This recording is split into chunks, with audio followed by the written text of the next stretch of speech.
AITA for burning the $50,000 heirloom dollhouse my grandmother left my daughter after I saw what was living inside it. I, 34M, know the title sounds insane. I sound like a lunatic. But I am currently sitting in a motel room with my wife Sarah, 32F, and our daughter Lily, 6F, and I am refusing to go back to the house I just inherited. My family is blowing up my phone, calling me an ungrateful monster for destroying a priceless piece of art, but they don't know what I saw. Here is the context. My grandmother, Margaret, passed away 3 months ago. She was a wealthy, reclusive woman who lived in a massive Victorian estate in rural Maine. I was her only grandchild. She left me everything, the house, the land, and her money, on one condition: I had to live in the house for at least 1 year. The will also had a specific clause for my daughter, Lily. Margaret left her a custom-made dollhouse. This wasn't a toy. It was huge, about 5 feet tall and 4 feet wide. It was an exact replica of the Victorian house we were moving into. I mean, exact. The wallpaper, the tiny chandeliers, the paintings on the walls, everything in the dollhouse matched the real house perfectly. The craftsmanship was uncanny. An appraiser told us it was worth easily $50,000 due to the detail and antiquity. We moved in 2 weeks ago. We put the dollhouse in Lily's bedroom. The trouble started on day 3. I walked past the dollhouse and noticed something odd. The tiny front door of the dollhouse was wide open. I distinctly remembered closing it because the latch was tricky. I shrugged it off, thinking Lily had played with it. That night, at 3 a.m., our real front door alarm went off. I grabbed my baseball bat and ran downstairs. The front door, the real one, was wide open. The deadbolt was disengaged. Police came, searched the perimeter, found nothing. No footprints in the snow. Nothing. The next morning, I looked at the dollhouse. The tiny front door was closed again. Here's where I might be the asshole. Yesterday, Lily was playing with the dollhouse. She looked up at me and said, "Daddy, the man in the attic is hiding." I froze. "What man, baby?" She pointed to the dollhouse attic. "The little man. He sleeps in the box during the day, but he walks around when we sleep. There is no little man doll." The dollhouse only came with 3 dolls, a father, a mother, and a girl, representing us. I checked the dollhouse attic. It was empty. But then I noticed something that made my blood run cold. In the dollhouse's master bedroom, which corresponds to my bedroom, the tiny father doll was lying on the bed, missing its head. I freaked out. I thought someone broke in and messed with the dolls to scare us. I grabbed the dollhouse, dragged it into the backyard, doused it in gasoline, and set it on fire.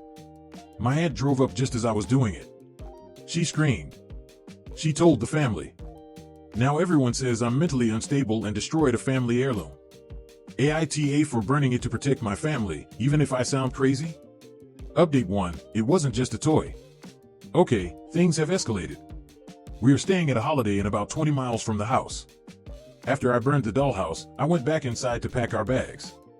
I didn't care about the year-long clause in the will anymore. I just wanted out. But as I was packing, I remembered what Lily said, the man in the attic. Equals the real house has an attic, obviously. It's dusty, filled with old trunks. I had checked it when we moved in, and it was empty. But I couldn't shake the feeling. I grabbed a flashlight and a crowbar and went up to the real attic. I found a loose floorboard in the far corner, hidden under a rug I hadn't moved before. Under the floorboard, I found a small, wooden box. It looked exactly like a tiny coffin. Inside the box were hundreds of Polaroid photos. They were photos of me. Photos of me as a child. Photos of me in college. Photos of me on my wedding day. Photos of me sleeping in my old apartment in Boston. My grandmother hadn't just been reclusive, she had been obsessed. But the most terrifying photo was the last one.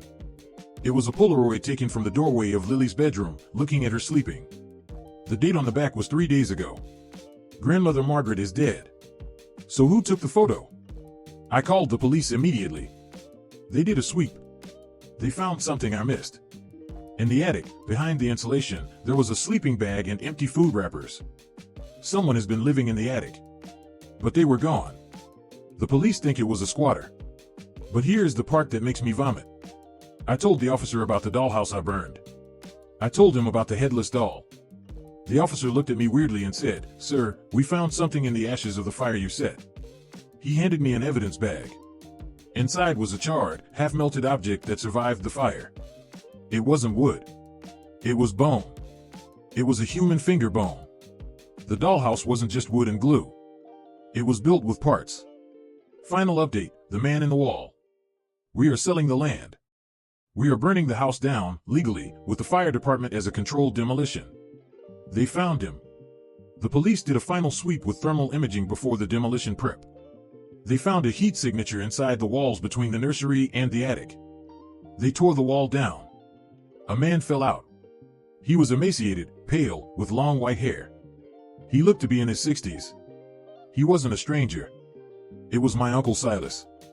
The uncle my family told me died in 1990 in a boating accident.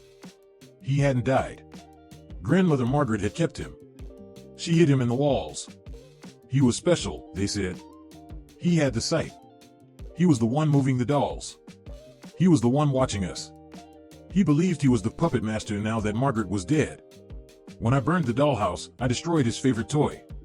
That's why he didn't trigger the trap in my bed. He was mourning the loss of the dollhouse, rocking back and forth in the wall cavity. When they handcuffed him, he looked at me. His eyes were wide, blinking in the sunlight for the first time in decades. He whispered one thing to me as they shoved him into the squad car: "You burned the wrong house, nephew. The little one keeps the big one asleep. Now, the big one wakes up." I don't know what that means. But last night, at our new apartment in Boston, I woke up to a sound. A tiny, scratching sound. Coming from inside my daughter's toy chest. I opened it. Sitting on top of her pile of stuffed animals was a tiny, charred piece of wood. A piece of the dollhouse I burned in Maine, 200 miles away. And written on it in ash was one word: run. We are leaving the country tomorrow. AITA for taking my 6-month-old son and leaving my husband after the baby monitor started describing exactly what I was wearing. I, 28F, feel like I am losing my mind, but I need to know if I overreacted. My husband Mark, 30M, and I welcomed our first son, Leo, 6 months ago.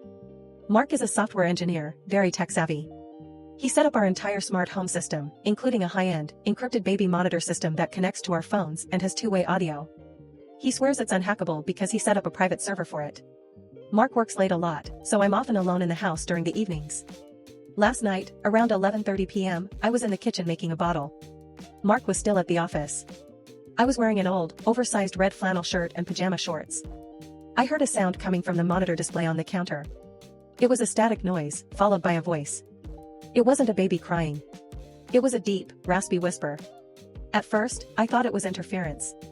But then the voice spoke clearly. "You look tired in that red shirt, Mama. Why don't you come upstairs?" I froze. My blood turned to ice. I grabbed the monitor screen. The camera in Leo's room was panning. It was moving on its own. It wasn't looking at the crib. It was panning towards the rocking chair in the corner of the room. Then the voice came again, louder this time, almost a growl. "He's sleeping so soundly. Come up. I want to show you something." I didn't go upstairs. I grabbed my car keys, ran out the front door, barefoot, and called Mark from the driveway, screaming. I told him someone hacked the system and was watching me. Mark rushed home. He checked the house with a baseball bat. Empty. Leo was sleeping peacefully. Here's why I might be the asshole. Mark checked the server logs. He showed me the data. "Honey," he said, looking annoyed, "no one accessed the camera externally. The logs are clean. You probably heard the TV or you're having a hallucination from sleep deprivation." He basically accused me of having postpartum psychosis. He refused to call the police because there was no intruder. I snapped. I packed a bag for Leo, grabbed him, and drove to my mother's house. Mark is blowing up my phone, saying I'm being irrational and dramatic over a glitch. AITA for leaving him because I trust my ears more than his logs. Update 1, it wasn't a glitch. I am shaking as I type this from my mom's house. I was right. But Mark was also right. It wasn't a hacker. After I left, Mark stayed at the house to prove a point. He wanted to prove the system was secure. He spent the night analyzing the hardware of the camera itself. He called me this morning. His voice was different. He wasn't annoyed anymore. He was terrified. "Elara," he whispered. I took the camera apart. The microphone, it's been tampered with. He found a small, physical wire spliced into the camera's audio output. It wasn't a digital hack. Someone had physically opened the camera casing and hardwired a secondary receiver into it. This means the person wasn't in Russia or China hacking us over Wi-Fi. The person was within radio frequency range. Within 500 feet of our house. But that's not the worst part. Mark went back into Leo's nursery to check the angle. He noticed something about the air vent located directly above the crib. The screws on the vent cover were stripped. Like they had been unscrewed and screwed back in multiple times. He got a ladder. He shined a flashlight into the HVAC ductwork. He found a sleeping bag. It wasn't in the attic. It was inside the main air return duct, deep in the system, but close enough to look down through the vent into the nursery. There were wrapper scandals, bottles of urine, and my missing red flannel shirt. The one I thought I lost in the laundry 2 weeks ago. The voice on the monitor wasn't describing what I was wearing downstairs. It was referencing the shirt because he had the matching one. Mark called 911 immediately. The police are there now. Update 2, the walls have eyes. The police didn't find the guy. He must have heard Mark on the ladder and slipped out. But they found his entry point. We live in an older house with a crawlspace foundation. The police found a loose panel in the siding on the back of the house, hidden by bushes. It led into the crawlspace, which connected to a utility shaft running up the center of the house. This man had been living in our walls and ducts for at least 2 months. The forensics team found a peephole drilled through the back of our master bedroom closet. He watched us sleep. He watched me change. And the baby monitor? It wasn't just hacked. He was using it to talk to Leo. Mark reviewed the recorded footage stored on the local SD card, which he hadn't checked before, only the cloud logs. He found clips from 2 a.m., 3 a.m., 4 a.m., times when we were asleep. The camera would turn to the crib. A voice would whisper lullabies. Hush little baby, don't say a word. Daddy's gonna buy you a mockingbird. In one video, dated 3 nights ago, a dirty, human hand, reaches down from the vent in the ceiling and strokes my son's head. I threw up when I saw that. He touched my baby. He was soothing him so he wouldn't cry and wake us up. The police identified fingerprints on the vent. They got a hit. His name is Patrick. He's a former HVAC technician who installed the system for the previous owners 4 years ago. He knew the layout. He knew the ducts. He has a record for stalking and peeping Tom offenses. He is currently at large. Final update, the encounter. We are never going back to that house. It's on the market. We are staying in a high-security apartment complex in the city now. But this isn't over. 2 nights ago, I was at my mom's house, where we were staying before moving to the apartment. It's 30 miles away from our old house. I woke up at 2 a.m. Not because of a noise. But because of a smell. A distinct, musty smell of stale cigarettes and unwashed clothes. The same smell the police described from the ductwork. I sat up in bed. My mom's guest room is on the ground floor. The window was open a crack for fresh air. Standing outside the window, pressed against the screen, was a face. It was him. Patrick.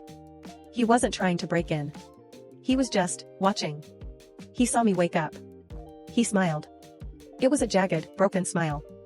He raised a hand to the screen. He was holding something. It was a baby pacifier. One of Leo's pacifiers that we had left behind at the old house. He whispered through the screen. I heard it clearly, just like on the monitor. You forgot this, Mama. He needs it to sleep. I screamed. My mom ran in with her gun. She lives in the country. She fired a shot through the window, shattering the glass. He ran. He vanished into the woods. The police arrived within minutes. They set up a perimeter. They used dogs. They found a campsite in the woods behind my mom's house. He had followed us. He had been camping there for days waiting for a chance. They caught him. He was arrested 2 miles down the road, trying to hitchhike. When they searched his backpack, they found Leo's missing pacifiers. A lock of my hair, taken from my hairbrush. A set of architectural blueprints, for my mother's house. He wasn't just a squatter. He was building a new nest. I am not the asshole for leaving. I am a survivor. But I can't sleep. Every time the AC turns on, every time I hear a vent rattle, I freeze. I keep waiting for the whisper. AITA for leaving my brother alone in the woods during our camping trip after he started mimicking my voice perfectly. I, 26M, know how this sounds. I left my younger brother, Sam, 24M, alone in the middle of the Appalachian wilderness. Our parents aren't speaking to me. The search and rescue teams are looking at me like I'm a murderer. But I didn't leave Sam. I left whatever that thing was that looked like him. Sam and I are experienced hikers. We planned a 5-day trek through a remote section of the Blue Ridge Mountains. We were 15 miles from the nearest road. The first 2 days were great. But on the 3rd night, the atmosphere changed. The woods went dead silent. No crickets, no birds. Just heavy, suffocating silence. Sam went out to pee around 10 p.m. He was gone for about 20 minutes. When he came back to the fire, he looked off. He was pale, sweating, and his movements were jerky, like a puppet on strings. I asked him, "You okay, man? You look sick." He didn't answer immediately. He stared at the fire, his eyes wide and unblinking. Then he opened his mouth and said, "You okay, man? You look sick." He didn't just repeat the words. He repeated them in my exact voice. My pitch, my accent, my inflection. It sounded like a recording of me played back through his mouth. I laughed nervously. "Okay, stop it. Seriously, are you ill?"